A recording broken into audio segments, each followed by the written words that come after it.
അസ്സാം വലൈക്കും, welcome back to my channel. അപ്പോൾ ഇന്നത്തെ എൻ്റെ ഒരു ദിവസം തുടങ്ങിയിരിക്കുകയാണ്. ആദ്യം സുബഹി നിസ്കാരത്തിലൂടെയാണ് ഒരു ദിവസം സ്റ്റാർട്ട് ചെയ്യുന്നത്.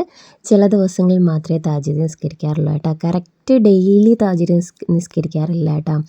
ചില ദിവസങ്ങളിൽ നിസ്കരിക്കാതെ വിട്ടുപോകും. കറക്റ്റായിട്ട് സുബഹി മുടങ്ങാതെ നമ്മളിങ്ങനെ കൊണ്ടുവരാറുണ്ട്. പിന്നെ യാസീൻ ഫസ്റ്റ് സ്റ്റാർട്ടിങ്ങിൽ ഞാൻ താജ്വീദ് നിസ്കരിച്ചതിന് ശേഷം ഓതാറുണ്ട്. അതിനുശേഷം സുബഹിക്ക് ശേഷം ഓതാറുണ്ട്. അത് കൂടാതെ നമ്മൾ എൻഡിങ്ങിൽ മഗ്‌രിബ് ടൈമിലും യാസീനോട് കൂടിയാണ് എൻ്റെ ഒരു ദിവസം അവസാനിപ്പിക്കുന്നത്. അങ്ങനെ ഇന്നത്തെ ഒരു ദിവസം തുടങ്ങിയിട്ടുണ്ട്. കൂടെ ഞാൻ ഓതുന്നത് ഫത്തഹ് സൂറത്താണ് കേട്ടോ. ഡെയിലി സുബഹിക്ക് ശേഷം യാസീനും ഫത്തഹ് സൂറത്തും ഓതാത്തൊരു ദിവസം എന്നിൽ ഉണ്ടാവാറില്ല. അങ്ങനെ ഉണ്ടാവാതിരിക്കട്ടെ അല്ലേ. അങ്ങനെ ഒരു ചായയിലൂടെ ഞാനിന്ന് സ്റ്റാർട്ട് ചെയ്യുകയാണ്. കൂടെ വാപ്പിച്ച ഉണ്ണിയപ്പം കൊണ്ടു തന്നു. ഇന്നലെ രാത്രിയിൽ കൊണ്ടുവന്നതാണ്. ഇത് രാവിലെയാണ് എന്നോട് പറഞ്ഞത്. അപ്പോൾ അത് കഴിച്ചു. പിന്നെ ഞാൻ വെള്ളത്തിൽ കുറച്ച് പച്ചരി ഇട്ടിട്ടുണ്ട് കേട്ടോ. അത് ജോലിയെല്ലാം കഴിയുമ്പോൾ നമുക്ക് അരച്ച് വെക്കാം. അത് രാത്രിയിലത്തേക്ക് വേണ്ടിയിട്ടാണ്. അങ്ങനെ ഇന്നത്തെ പരിപാടി എന്ന് വെച്ച് കഴിഞ്ഞാൽ വെള്ളരിക്ക ഇട്ട് ചെറിയൊരു പുളിശ്ശേരി ആക്കാമെന്ന് കരുതി. രാവിലെ കഞ്ഞിയാണ്. കഞ്ഞിയുടെ പയർ തോരൻ വെക്കാമെന്ന് കരുതി. അങ്ങനെ കഞ്ഞി വെന്തിട്ടുണ്ട്. കഞ്ഞിയായി, പയർ തോരനുള്ളത് വെച്ചിട്ടുണ്ട്, വെള്ളരിക്ക വേവാനും വെച്ചിട്ടുണ്ട്. ആ ടൈമിൽ ഇന്നലെ രാത്രിയിൽ എനിക്ക് മീൻ വാങ്ങിക്കൊണ്ട് തന്നിരുന്നു. അത് കട്ട് ചെയ്ത് വാങ്ങിക്കൊണ്ട് തന്നതായതുകൊണ്ട് അത് എളുപ്പമായി. ചൂരമീനാണ്. അപ്പോൾ അതെടുത്ത് ഞാൻ വെളിയിൽ വെച്ചു. ആ ടൈമിൽ എനിക്ക് ഒരു കറക്റ്റ് 7 മണിയാകുമ്പോഴത്തേക്ക് ഒരു കുട്ടി വീട്ടിൽ റെമഡി പഠിക്കാനായിട്ട് വരുന്നുണ്ട്. ഞാൻ ഇൻലൈറ്റ് എന്ന് പറയുന്നൊരു സ്ഥാപനത്തിലാണ് വർക്ക് ചെയ്യുന്നത്. അപ്പോൾ അവിടുത്തെ ഒരു കുട്ടി ഓഫ്ലൈനുണ്ട്, ഓൺലൈനായിട്ടും പഠിപ്പിക്കുന്നുണ്ട്. അപ്പോൾ ഓഫ്ലൈനായിട്ട് എൻ്റെ അടുത്ത് പഠിക്കാനായിട്ട് വന്നതാണ്. കുട്ടി പോയി കഴിഞ്ഞ് എൻ്റെ മക്കളെല്ലാം റെഡി ആയിട്ടുണ്ട് സ്കൂളിൽ പോകാൻ. എൻ്റെ ഇടയ്ക്കൂടെ മക്കൾക്ക് ചായയൊക്കെ എടുത്ത് കൊടുത്തായിരുന്നു കേട്ടോ. അതൊന്നും എനിക്ക് എടുക്കാൻ പറ്റിയിട്ടില്ല. എല്ലാം ഒന്നും കവർ ചെയ്ത് എടുക്കാൻ പറ്റത്തില്ല കേട്ടോ. പിന്നീട് വന്ന് അവരെ ആക്കി ഞാനും രാവിലത്തെ ഫുഡ് കഴിച്ചതിന് ശേഷം മീൻ വൃത്തിയാക്കാനിട്ടു. കുറച്ച് മീനെടുത്ത് ഫ്രിഡ്ജിൽ വെച്ചു. അതുപോലെ തന്നെ പുളിശ്ശേരി ആക്കി.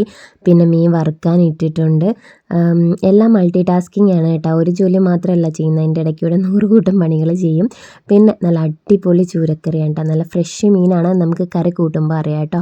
അങ്ങനെ മീൻ റെഡി ആയിട്ടുണ്ട്. പിന്നെ അത് ഏറ്റവും അവസാനം കിച്ചണും ക്ലീൻ ചെയ്തതിന് ശേഷം ഞാൻ അരി അരയ്ക്കാനായിട്ട് പോവാണ്. ഇതെൻ്റെ സ്പെഷ്യൽ ഐറ്റമാണ്. ഇതില്ലാതെ അരിയാട്ടുന്ന ഒരു പരിപാടി ഇല്ല കേട്ടോ.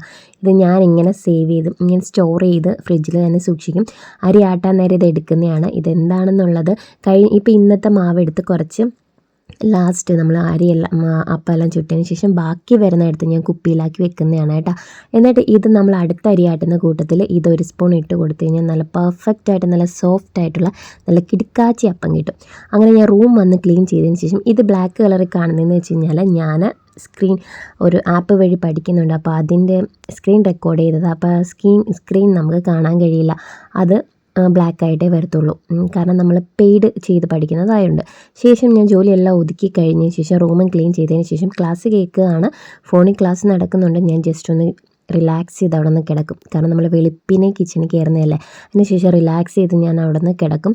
റൂമൊക്കെ നല്ല നീറ്റാണ്, ക്ലീനാണ്. ഇനി നമുക്ക് ആശ്വാസത്തോടെ അവിടെ കിടക്കാം. കുറച്ച് നേരം കിടന്ന് ക്ലാസ് കേട്ടതിന് ശേഷം ഒരു ഹാഫ് ആൻ അവർ ഞാൻ റെസ്റ്റ് ചെയ്തതിന് ശേഷം ഞാൻ എക്സർസൈസ് ചെയ്തു. അതും ക്ലാസ് ഓണാണ്, പക്ഷെ ഞാൻ എക്സർസൈസ് ഇവിടെ ചെയ്യും. ക്ലാസ് ഇവിടെ ഓണായി കിടന്നോട്ടെ, നമുക്ക് കേട്ടാൽ പോരെ.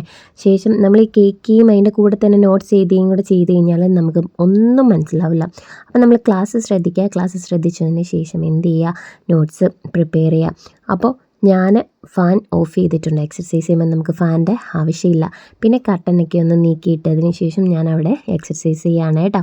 അങ്ങനെ എക്സർസൈസും ചെയ്തു. വീണ്ടും കിടന്ന് ഞാൻ ക്ലാസ്സൊക്കെ കേട്ടു.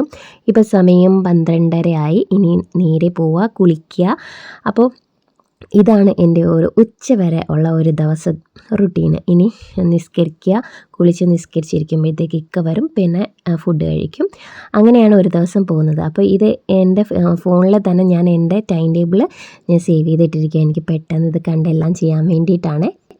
അപ്പോൾ ഇത് ചെയ്യുന്നത് കൊണ്ടുള്ള ഉപകാരം എന്ന് പറയുന്നത് എനിക്ക് ചില നേരം ഞാനൊരു ടൈം ടേബിൾ ക്രിയേറ്റ് ചെയ്ത് കഴിഞ്ഞാൽ ഏത് നേരമാണ് ഞാനത് ക്രിയേറ്റ് ചെയ്തത്, അല്ലെങ്കിൽ എപ്പോഴായിരുന്നു പഠിക്കേണ്ടത്, അല്ലെങ്കിൽ എപ്പോഴായിരുന്നു ഇന്ന ആക്ടിവിറ്റി ചെയ്യേണ്ടതെന്നുള്ളത് ഞാൻ വിട്ടുപോകും. അപ്പോൾ അതൊന്നും മനസ്സിൽ ഇരിക്കാൻ വേണ്ടിയും ചില നേരം നമ്മൾ ഫോണിൽ കുത്തിയിരിക്കുമ്പോൾ ഇന്ന ടൈമൊക്കെ പഠിക്കണമായിരുന്നല്ലോ എന്ന് തോന്നാൻ വേണ്ടിയിട്ടുള്ള ഒരു ചെറിയൊരു ട്രിക്കാണ്.